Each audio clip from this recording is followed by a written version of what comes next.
दोस्तों, आपने अक्सर यही सुना होगा कि जब एक लड़की की शादी होती है और वो या शादी तय होने वाली होती है, तो जो ससुराल वाले होते हैं ना, वो क्या कहते हैं, मैंने अपने बेटे पर इतना खर्चा किया, अपने बेटे पर इतना खर्चा किया है, उसका यहाँ नौकरी लगी है, तो मुझे क्या चाहिए, इतना दहेज चाहिए, इतना पैसा चाहिए, ये गाड़ी चाहिए, वो गाड़ी चाहिए, कहते हैं ना।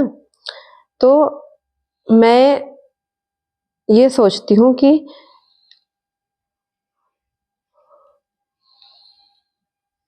जो भी ससुराल वाले इस तरह की माँग रखते हैं, तो उनका सबसे पहले क्या होता है कि वो खुद कुछ करना नहीं चाहते हैं, ठीक है ना?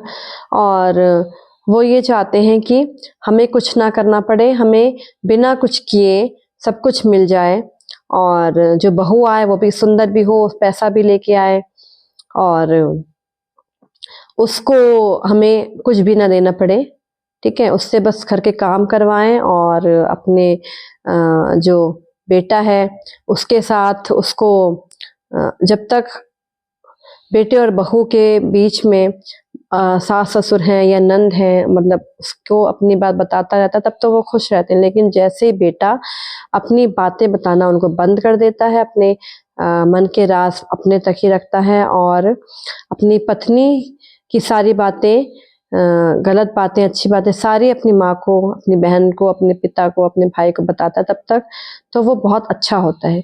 लेकिन जैसे ही वो अपनी अपना परिवार जब हो जाता है, तो उनको बातें बताना बंद कर देता है, उनसे दूरी बना लेता है, तो वो क्या होता है, वो कहते हैं कि अब मेरा बेटा बदल गया है और मतलब रोने-धोने का नाटक करेंगे, ब्लैकमेल करेंगे उसको, ऐसे होते हैं ससुराल वाले।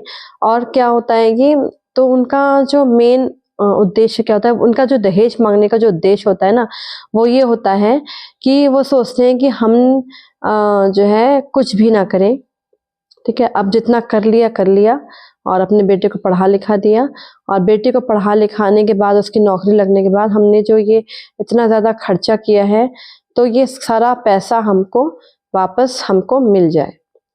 तो मैं ये सोचती हूँ कि तुमने अपने बेटे को पढ़ाया-लिखाया ही क्यों? जब ये ज़िम्मेदारी तो एक माँ-बाप की ही होती है ना कि बच्चों को अच्छे से पढ़ाना-लिखाना, उनकी अच्छी परवरिश करना और उनको बेहतर इंसान बनाना। लेकिन बेहतर इंसान भले ही ना बना पाएँ, मगर एक जो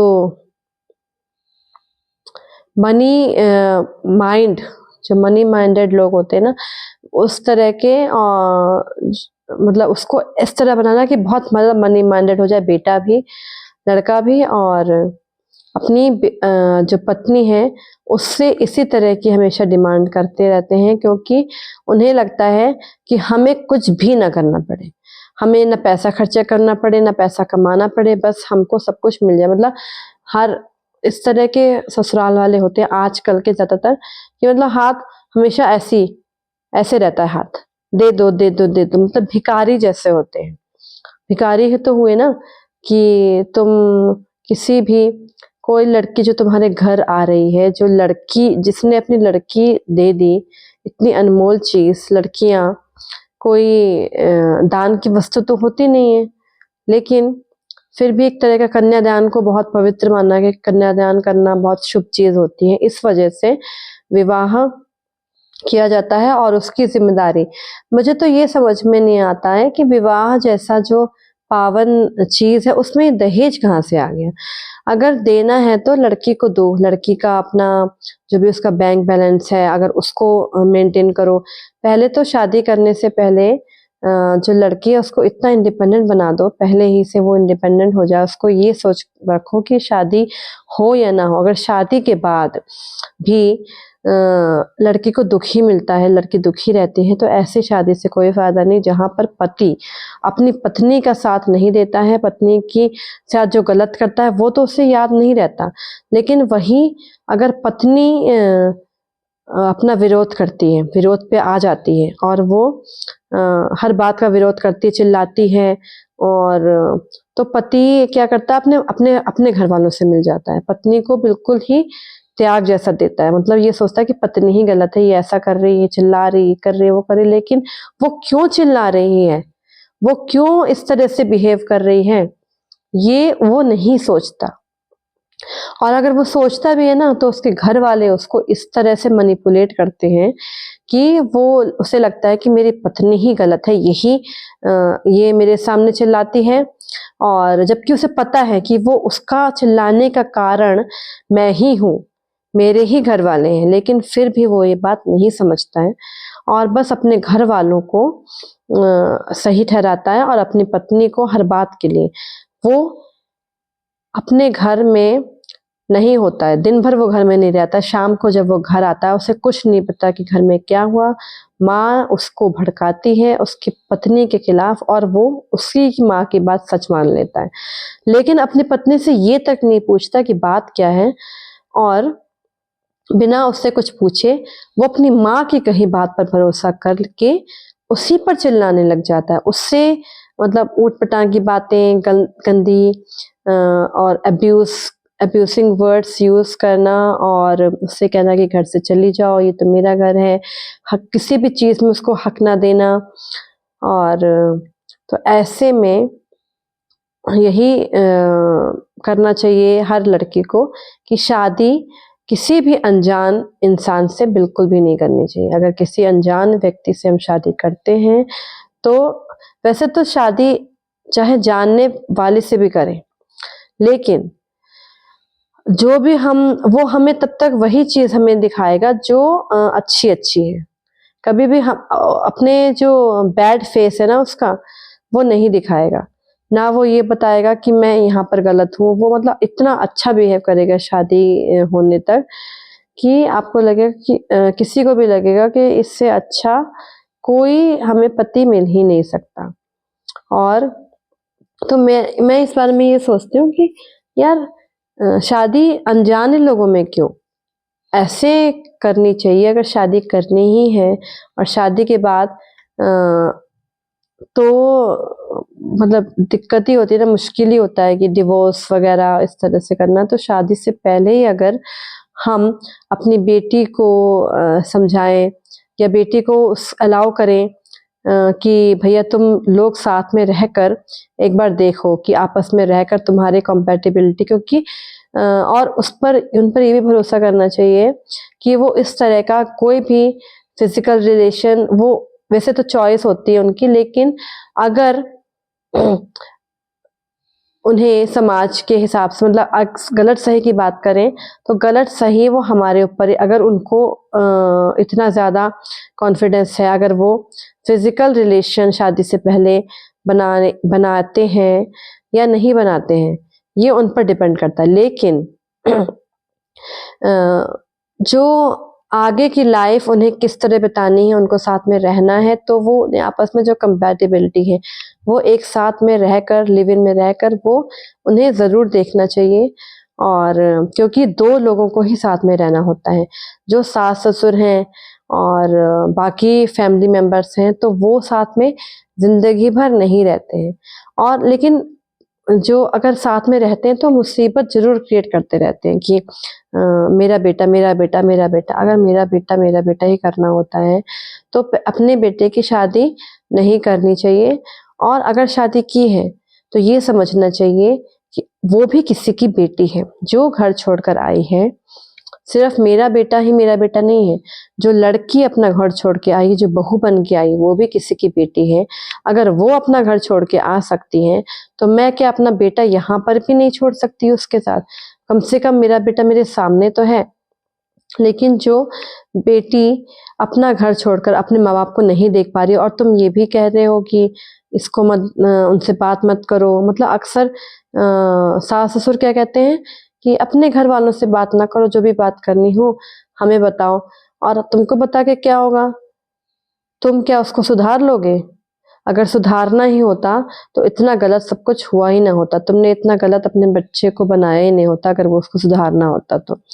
तो अगर तुम ये चाहते हो, अगर ससुराल वाले ये चाहते हैं कि बेटी, जो भी बेटी बहू बनकर उनके घर आई है, किसी की बेटी, वो अपने घर वालों से बात ना करे, तो तुम क्यों अपने बेटे को इतना ज़्यादा भड़काते हो? तुम क्यों ये चाहते हो कि मेरा बेटा मेरे साथ रहे, मेरा हर बात माने, मुझसे हर चीज़ शेयर करे और मेरा हर सब कुछ करे, बस अपनी बीवी का ना करे?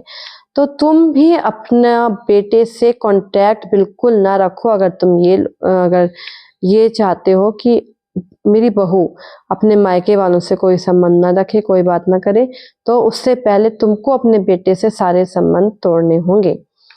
क्योंकि यही जो बैलेंस है, वो यही होता है कि जो चीज़ तुम्हें पसंद नहीं है दूसरे के लिए, वो पहले खुद बन के दिखाओ।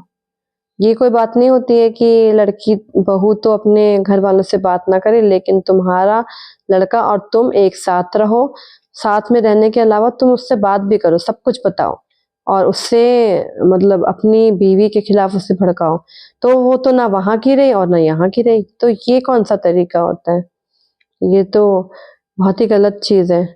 और इस तरह के जो ससुराल वाले करते हैं ना, वो तो वही ऐसे ही सास और ससुर जाते हैं वृद्धाश्रम में, जो इस तरह का हरकतें करते हैं अपनी बहू के साथ, क्योंकि बहू को तो वो कभी अपना मान नहीं पाते, लेकिन बेटा एक ना एक दिन समझता ही है कि मेरी बीवी ही ठीक है और मेरे माँ गलत है, तभी उनको वृद्धाश्रम जाना पड़ता है, क्योंकि बेटा कुछ नहीं करता है।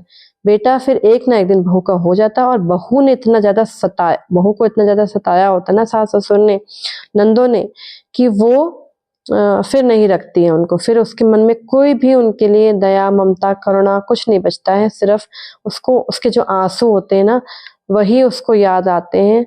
और एक दिन ऐसा आता है कि उन्हें ऐसे लोगों को वृद्धाश्रम में ही रहना पड़ता है। यही कारण है वृद्धाश्रम का। और दूसरा, जो भी लोग दहेज माँगते हैं, तो वो दहेज जो है ना, वो इसीलिए माँगते हैं क्योंकि उनको ऐसा लगता है कि उन्होंने भैया अपने बेटे को पढ़ा-लिखा कर अपनी नौकरी उसमें भेजकर ऐसा बिल्कुल काम कर दिया महान, जैसा कोई कर ही नहीं सकता है। बिल्कुल कर ही नहीं सकता ऐसा महान काम। और बाकी बच्चे तो सब आवारा घूम रहे हैं, उन्हीं का बेटा है जो पढ़-लिख कर नौकरी कर रहा है। तो बहू उसके मायके वालों से ही सारा जो है दहेज ले ले, तो उनकी जो सोच इसीलिए खराब होती है, क्योंकि वो कुछ भी अ, अपना कुछ भी अपने स्तर से नहीं करना चाहते हैं। वो बिल्कुल बेकार टाइप के आदमी होते हैं, जिन्हें कुछ करना धरना नहीं होता है, जिनके पास कोई काम-वाम नहीं होता है। बस वो ये सोचते हैं कि बस बेटे को पढ़ा लिया, तुम्हारा सारे काम निपट गए, अब तुम आराम से बैठ के खाएँगे। वो कुछ करना नहीं चाहते हैं।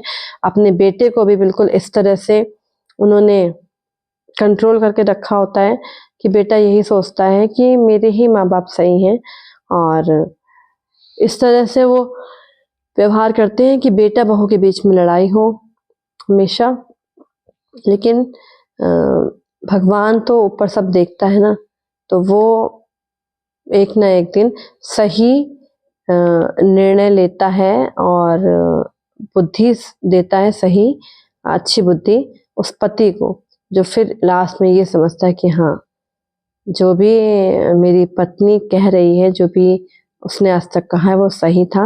और फिर जो समझदार इंसान होगा, इतना देखने के बाद, तो फिर एक ना एक दिन अपने पत्नी के पक्ष में बोलता ही बोलता है। अगर वो ढंग का इंसान, थोड़ा भी ढंग का इंसान, अगर बहुत बेहद मूर्ख है और उसे ज़रा सी भी समझ नहीं है, उसकी माँ ने उसको बिल्कुल भी संस्कार नहीं दिए, तो चाहे कुछ भी हो जाए, कितना भी उसकी पत्नी समझाए, कितना भी कोई समझाए, वो नहीं समझेगा और खुद तो समझेगा नहीं, और अपनी पत्नी को ये समझाने की कोशिश करेगा कि तुम जो कर रही हो वो गलत है, लेकिन अंदर ही अंदर उसको ये पता होता है कि मैं ही गलत हूँ।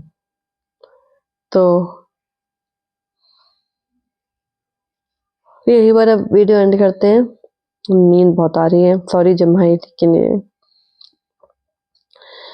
तो अब जो मन में विचार थे, मैंने कहा अगर अभी नहीं बोला ना, तो ऐसा होगा कि सुबह उठ के मैं भूल जाऊँगी, क्योंकि ये मन में ही चलते रहते हैं। कोई ऐसा मैंने स्क्रिप्ट कुछ नहीं लिखती हूँ, जो मन में आता बस बोल देती हूँ, उसी समय बोलती हूँ, वीडियो अपलोड करती हूँ। और फिर क्या होता है ना, अगर उस समय आया मेरे दिमाग में कि हाँ, ऐसा ऐसे चीज़ होगी, दिमाग में ऐसे चलता रहता है, ठीक है ना, अपने में कंटेंट खुद ही सोचती रहती हूँ, जो भी आजकल समाज में हो रहा है दहेज का और इस तरह का।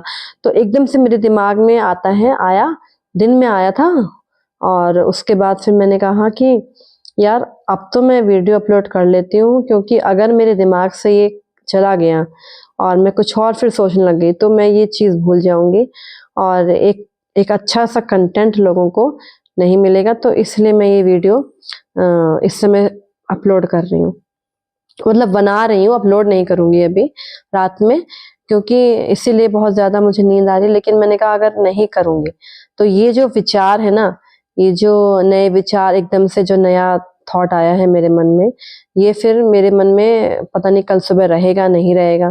तो इसलिए मैंने अभी वीडियो बना लिया। अगर आपको थोड़ा-सा भी इनकन्वीनियंस हो मेरी नींद से, मेरी जमाई से, बहुत नींद आती है। मैंने एक वीडियो बनाया भी था कि बहुत नींद आती है, बहुत ज़्यादा। इतनी नींद आती है कि थोड़ा-सा जिन लोगों को कम नींद आती है वो मेरे से नींद उधार ले लो, और थोड़ा-सा मुझे नींद कम आएगी तो मेरा बहुत सारे काम सही हो जाएँगे। लेकिन नींद इतनी आती है ना, खाने के बाद नींद, उठती हूँ उसके बाद फिर मतलब नाश्ता-वाश्ता किया, फिर नींद आ जाती है, फिर खाना खाने के बाद फिर नींद आ जाती है, इतनी सोना आता है। काम करना पढ़ना मुश्किल हो गया है।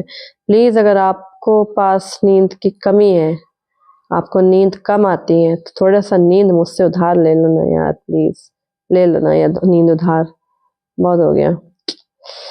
आपको तो नींद की गोली खानी पड़ती होंगी, मुझे तो कुछ ज़रूरत ही नहीं पड़ती, इतनी नींद आती है। 1 क्या तो